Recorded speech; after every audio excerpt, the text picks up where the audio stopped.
So what I will discuss, the philosophy of changing philosophy of the business and how this journey from shareholder to stakeholder has become important. I think most of us, those who are in this field of business academician, those who are in the field of regulating the business, or the activists, they might have heard about Milton Friedman. Milton Friedman wrote an article in New York Times, most likely 1970. And there, the idea was the business should not waste any money on social costs. Why? The social responsibility of the business is to increase value for the shareholder. This was the framework. And through 1970 till, I think if you can say till 2019, this was the dominant framework throughout the world. And whenever we evaluate any company, we always talk about how the company has increased the shareholders' value. What has happened in between? That United Nations, there is a Human Rights Council, this is in Geneva. They realize the way we are thinking about the business, this philosophy is not some way inclusive. And we have the role of multinationals. They are working in many nations. They are not regulated by one country. So there was a task force was set up by United Nations Human Rights Council. John Reggie, all of you, those who are interested, you can Google and see. John Reggie was made responsible to develop a framework of inclusive development of business where stakeholders are represented. He came with the framework in 2011, and that framework is called UNGP framework. In this UNGP framework, we talk about protect, respect, and remedy. So role of the government is to protect the stakeholders. He talked about the human rights. The human rights is nothing but the stakeholders' role in the business. And then business has to respect, business has to find out how to be responsible to the stakeholders. And if there is a violation, there should be remedy. This is the dominant framework. This is working from 2011 onwards. And this framework is the dominant framework till now. Then in 1984, there is another person, Edward Freeman. He came with another explanation. He said that the role of business is to create value for a stakeholder. So now these are the two dominant framework, but still he wrote in 1984 about creating value for the stakeholder, but nobody listened to him. There is a forum, CEO's forum, top 500 companies as per market capitalization. The CEO's forum is called the Roundtable Conference. They have every year, I think in July in Washington. And 2019, when more than 150 CEOs, they gathered in Washington next. They talked about what is the role of business and how we should go about. And then they realized role of business is to some way address the concerns of the stakeholders. So there is a paradigm shift in the business philosophy. Why I'm discussing, once we are clear about changing role of the business, changing around the role of the business and the way business has to be accountable, other things will be always be easy. Because today I'm very happy that Director Saab has called the stakeholders. We are not talking about only how the academicians should be sensitized. We are also have participants from the industry body, MSME, wood industry. So this is the role of the stakeholders, and this is the role we are trying to create awareness that we have to have the approach of the ecosystem where all of us, we have to work together for changing the whole philosophy of the business. So now, as you can see in the slide, Milton Friedman, he talked about social responsibility of business to increase its profit. This framework is no longer valid. 2019, the CEOs of the top 500 companies, they changed this. And what is the change? They talk about stakeholder capitalism. So this whole journey of shareholders to stakeholder capitalism, and I also mentioned about Edward Friedman, who talked about 1984, that business role is create value not only for shareholder, but to a stakeholder. So this is a dominant framework. At the same time, why we are talking about environment?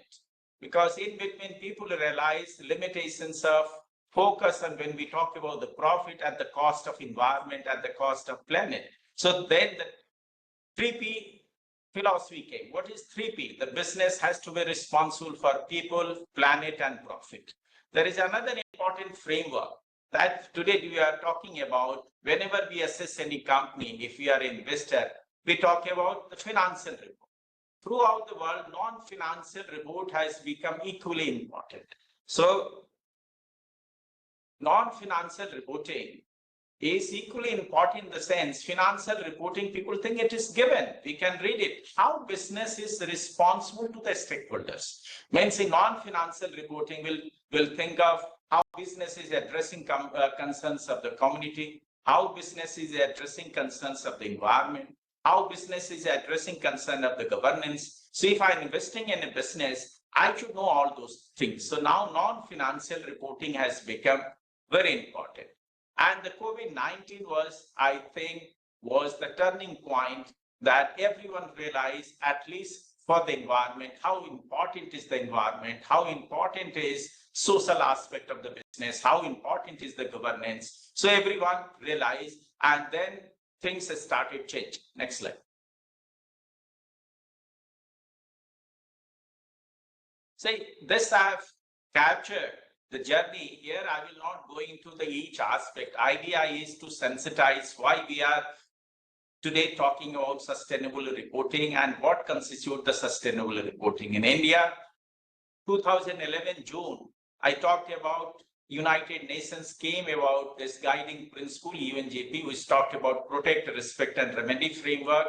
And we were so quick in Ministry of Corporate Affairs, we came with National Voluntary Guidelines of Social, Environment, and Economic Responsibility of Business. 2011, when we came out with these guidelines, people thought this is not so important.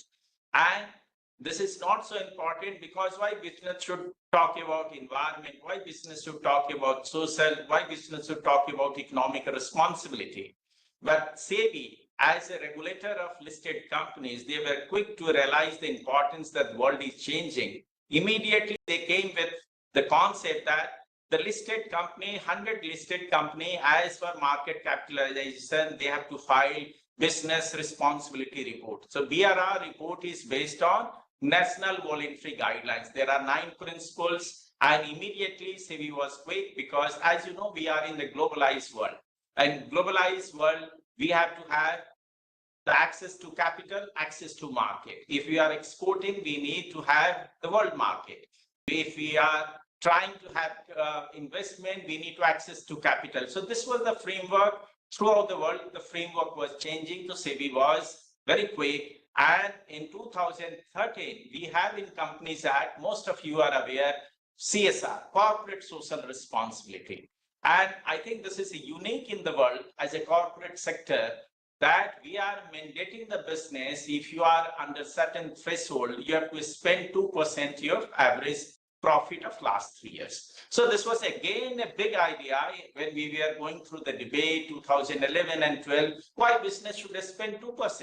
So this is again, we are talking about businesses responsible to stakeholders. And this is one of the principle of National Voluntary Guidelines, where we talk about there is a principle 8, inclusive growth. So this is another area, but the philosophy is by mandating CSR for companies, that if you are under certain threshold, you have to spend 2% of your profit with the society. This was a big thing. I don't find anywhere in the world this kind of a mandating framework, where the corporates, they have to spend, the companies, they have to spend 2% of, they have to not only spend, they have to share. So 2013 Company Act, this was a new Companies Act. We had earlier Companies Act 1956. It was revised after 1956, 2013.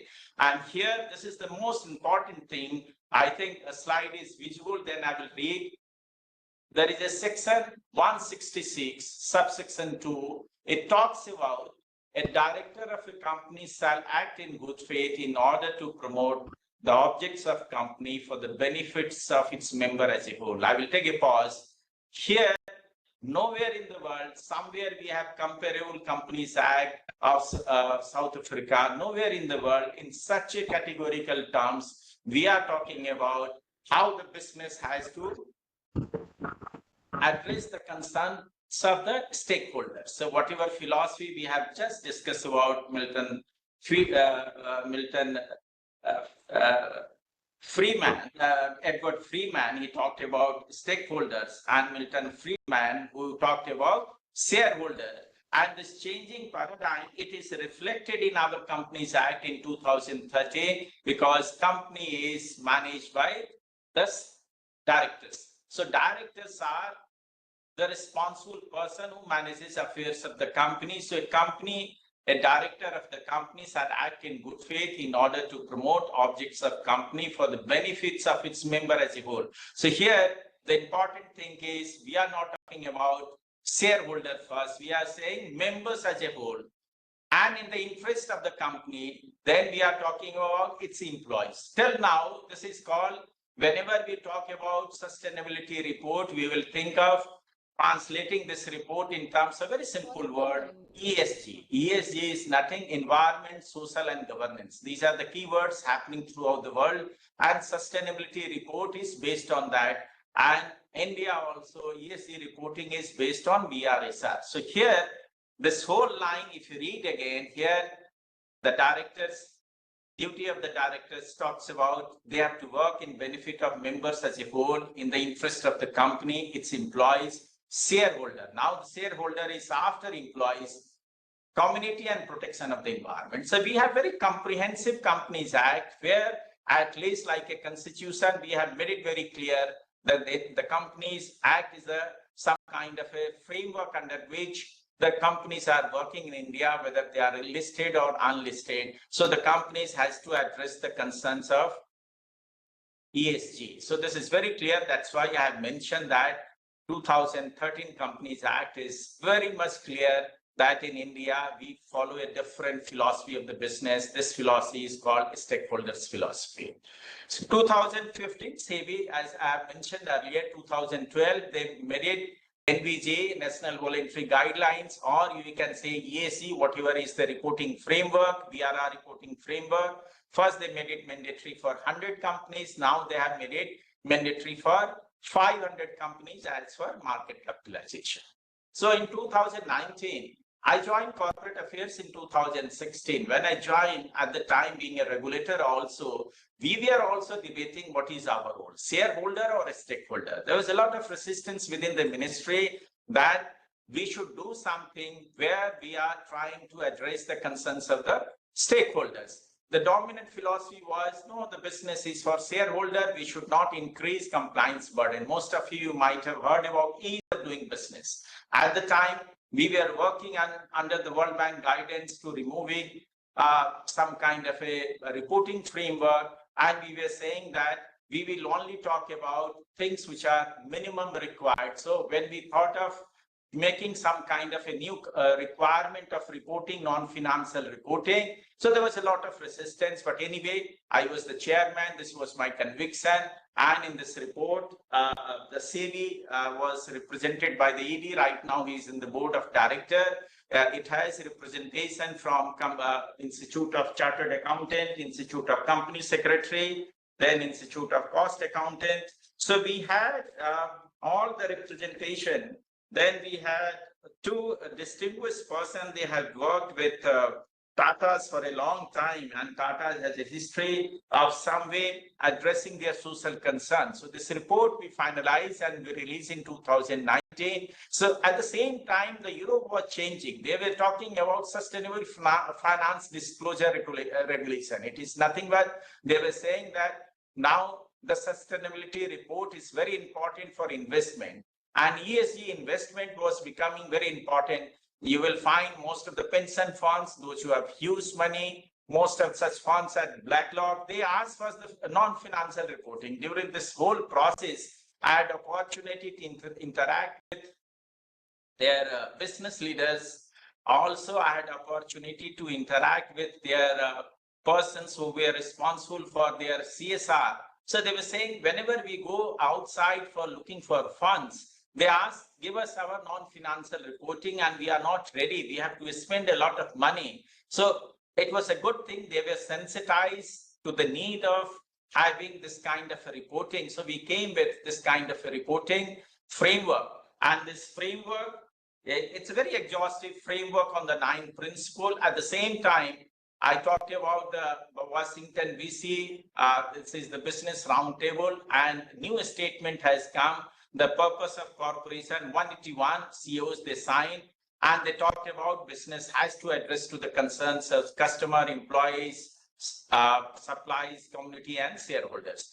Same time in 2020, Davos Manifesto, which is the forum where all business leaders, all the heads of states, they gathered together to discuss. It also talked about more very categorically, now the time has come, we have to talk about a stakeholder capitalism. And this is the time we released this VRSR report. And this VRSR report is based on what we discussed about national voluntary guidelines. We updated in 2019. This guidelines is called National Guidelines for Responsible Business Conduct. So we removed the voluntary, we removed the social, environment, and economic, we say responsible business. So this is another focus or another emphasis from the regulator, Government of India, that this is a national guidelines. It has a lot of traction for the business report, and there is a lot of research outside India on this framework on the national guidelines of responsible business conduct. And there is a lot of written research material on this business responsibility and sustainability report. When I was going through, this is still title is Committee on Business Responsibility Report, I realized that I'm not doing the justice. So in the report, I said the reporting framework will be sustainability also. So I changed the business responsibility and sustainability reporting framework. And this is again, I'm sharing the international best practices. I know that many of the business leaders are part of this webinar. And as Dr. Singh has said, only Greenply, I was going through the net, they have only filed BRSR because their market capitalization is around 3,000 crore. So in Switzerland, whole country went for a referendum. And what was the idea? We call it human rights and business, but it is nothing but the stakeholder, whether we should have mandatory reporting. So see how the Western countries, whole Europe is changing, whole West is changing. So whenever we think of accessing capital, whenever we think of accessing market, we have to follow the sustainability report. I had a chance, I will share this, this experience when I was finalizing this report. I had a meeting with MSME, their federation, and we had a meeting, all 3-4 federations were there. We were saying that you should start implementing this non-financial reporting because you have to gear to, because your exports are there. Exports will get affected if you are not sensitive to the sustainability reporting. They say that, no, we are losing our market. This will increase the compliance burden. Then we started discussing what will happen tomorrow. Your exports are getting rejected. Now the European countries, they are sending their own person for each industry. Those who have export potential, whether it's a jeans, jewelry, whether it's a cotton, they are having their own assessment how the country is responding to the sustainability reporting. Then after discussing everything, by lunchtime, they say, don't ask us, make it mandatory. So similar thing will happen in wood industry. Wood industry has a lot of potential for the exports, whether it's a plywood, and this industry, we have to do this kind of assessment of whole value chain, wherever directors have talked about the raw material, processing, the water uses, or how to think about the circular economy, how we can save electricity, how we can manage the greenhouse effect. So a lot of things can be done. We have to start studying, and we have to encourage the whole industry to get up, because this is not something right now, it is not an option.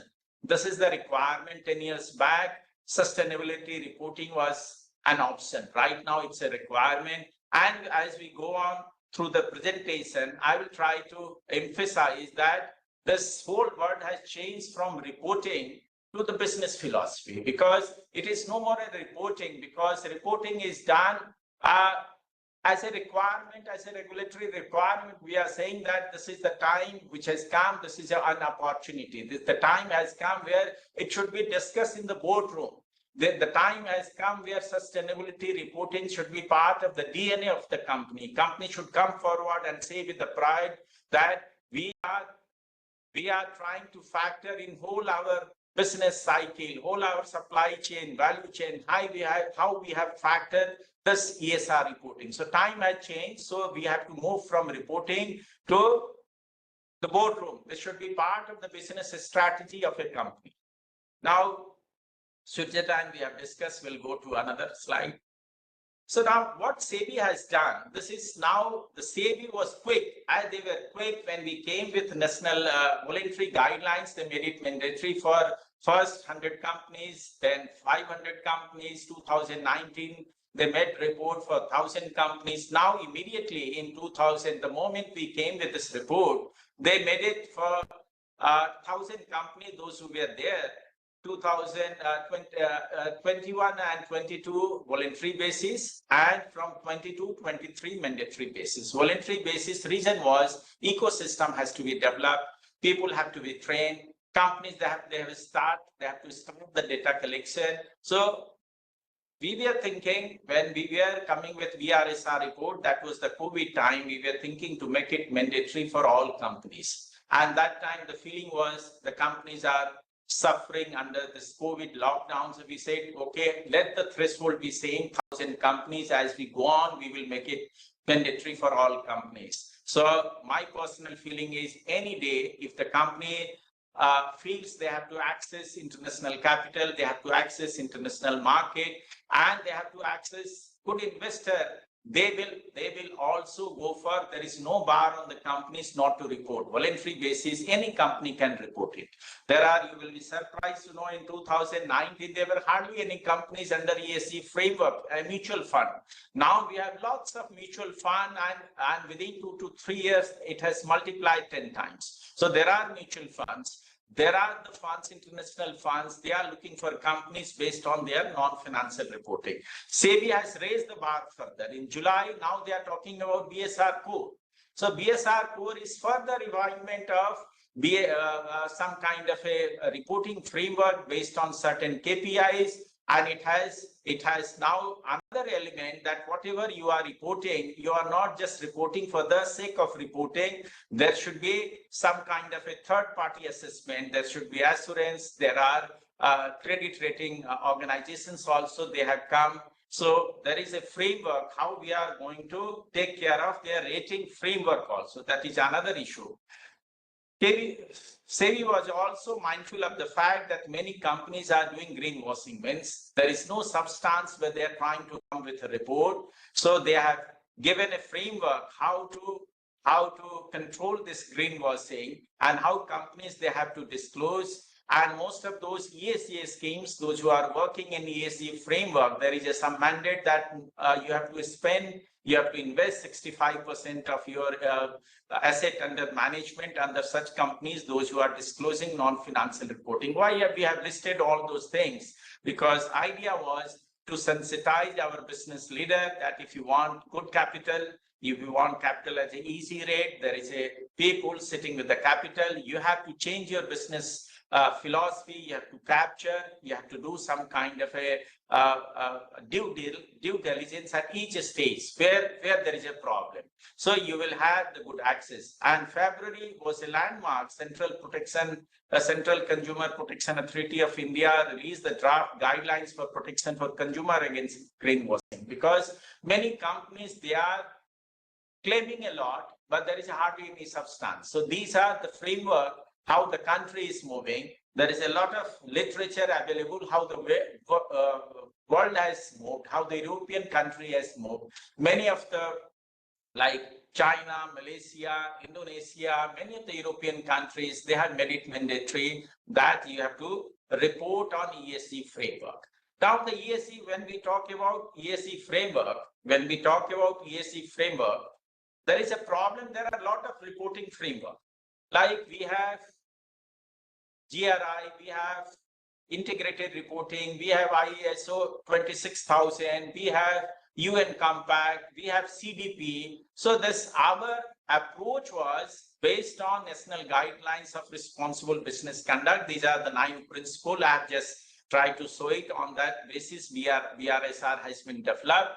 So our response was indigenous response to have some kind of a mother reporting framework where BRSR is capturing all such things which is required internationally. It is a comparable with the international. What is the BSR reporting framework? This is a framework, and this is an improvement upon the BRR framework, because here we have both quantitative and qualitative data. Quantitative data is which can be always checked by the others. Qualitative data we are trying to capture on most of the social legislation what we have, like whether we have minimum wage labor is there, where we have work environment is okay. So whatever is our progressive social legislation which is applicable for the government organization, we are saying extend it to the companies also. Qualitative data is for management commitment. So it has the framework. There are framework. One is the comprehensive, another is a light. So light framework can be used by the small companies, MSME companies, where disclosures are not many, disclosures are less. There is another also important thing where we are trying to say that this is a journey that we have quantitative data, but we have made a separate framework for the management, because we realize change management has to start from the top. So there is a comprehensive framework where management has to show their commitment through qualitative framework. And our approach was that we were thinking that BRSR has to be an answer for all international framework, whether we have GRI, IR, UN Compact, CDP. So we have taken into consideration all the international development, whether there is a Paris conference, UN SDG requirement, which all we have to achieve that requirement by 2030. So what I've summarized before going further, that there are different frameworks. We have to connect the dot. Once we connect the dot, whether it's SDG, Sustainable Development Goal, whether we talk about COP 26, 27, 20, that keep on happening. So all are connected, that we have to give proper focus on non-financial reporting. Business has to be responsible to a stakeholder, and we have to gear up. Next, we had a series of meetings with our CII, Chamber of Commerce. They are sensitized. They have also issued advisory to the companies, how the companies, they are trying to gather best practices. Now the time has come to showcase the best practices so that others they feel that this is happening and this can be done with the business. There are international data where it is shown that those companies which are following this kind of a stakeholders model, they are much more profitable. They are creating value for the long term. So this is a business logic. This is not a loss-making framework where we are increasing the compliance burden. Next. So now we have covered everything. We are trying to simplify that. Whatever is the BRSR 9 principle, it is just talk about ESG. ESG is nothing, environmental, social, and governance framework. And what is ESG talks about? It is talks about a stakeholder-centric approach, and we have to focus on sustainability and responsible business practices.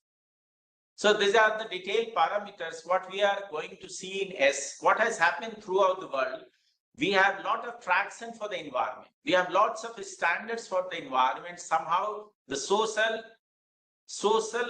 framework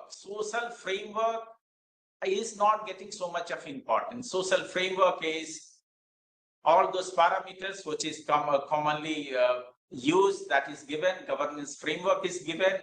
Next. This is the key parameters, what we talk about, the BRSR core, which is a further development or sustainability reporting. Next. Now skip those slides. come last. Come last. See, what is the way forward? Our Prime Minister, he talked about dealing with the Mother Earth with a spirit of trusteeship. The Indian philosophy from the very beginning, we talked about harmonious nature, harmonious relation with the nature. And we talked about trusteeship, Gandhiji has said. So we had very inclusive development philosophy from the very beginning. The time has come, all of us, whether we are in the academics, whether we are in the policy making, whether we are in the business, we have to work together in the partnership. We have to make people aware.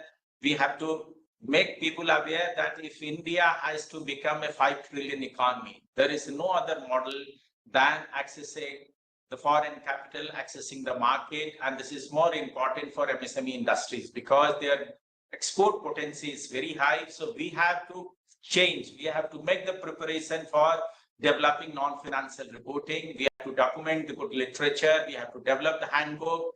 We have to develop capacity building of stakeholders. What we have done in corporate affairs, we started lots of courses in by Company Secretary Institute, Chartered Accountancy Institute, IACA, but still the gray area is most of the management school, they are still teaching about shareholders. They are not having much courses on this. They have started short courses. So we have to create a critical mass of such kind of people, those who can help the companies to develop this kind of non-financial reporting. We need such people who can really work with industry body and develop very good due diligence and tell them where they can make some intervention.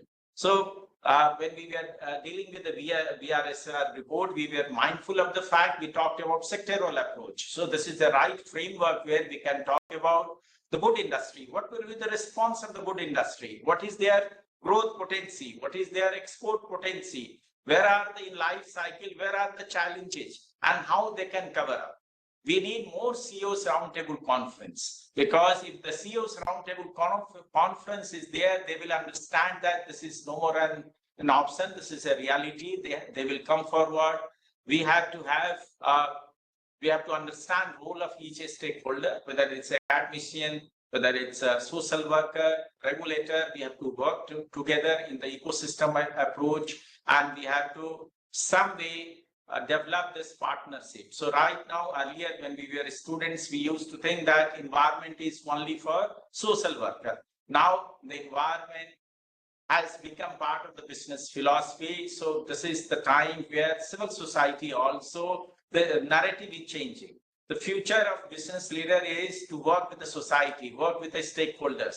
And this is the way we can really be responsible. We can achieve the target of 5 trillion economy, 10 trillion economy, because I will conclude because my time is getting over, that this is not a business threat. This is a business opportunity. It has to move from reporting to DNA of the business. That business is for stakeholders. We have to capture this opportunity, and once we capture this opportunity, the business will be competitive, business will create value for long term, and business will be profitable. Because I was there in Italy, and the ambassador asked me what you are doing as a corporate affairs regulator, that our exports are getting rejected. They are asking about the social non-financial reporting. I said, I am not aware. That was 2016, I had just joined. When I was there in Geneva, I have addressed their Human Rights Council and said, we have already factored the responsible business conduct, sustainability reporting in our Companies Act. I read about what we have shared with you, Section 166, and there was a lot of cheers among all countries, because they were not aware that we have already included in our business philosophy through Companies Act that the duty of the director is to address the concerns of the stakeholder. Thank you so much for inviting. And today is the right day when we talk about the Environment Day. We have to create the sustainable future. We have to protect. And being the wood industry, you know the importance of the environment. You know the importance of the nature. And this is the right time. We have to develop, but not at the cost of the environment. We have to factor all those things, and we have to come up with a model which will be able to address the concerns of stakeholder, which will be able to some way address what SEBI is looking for the new business leader. Thank you so much for inviting.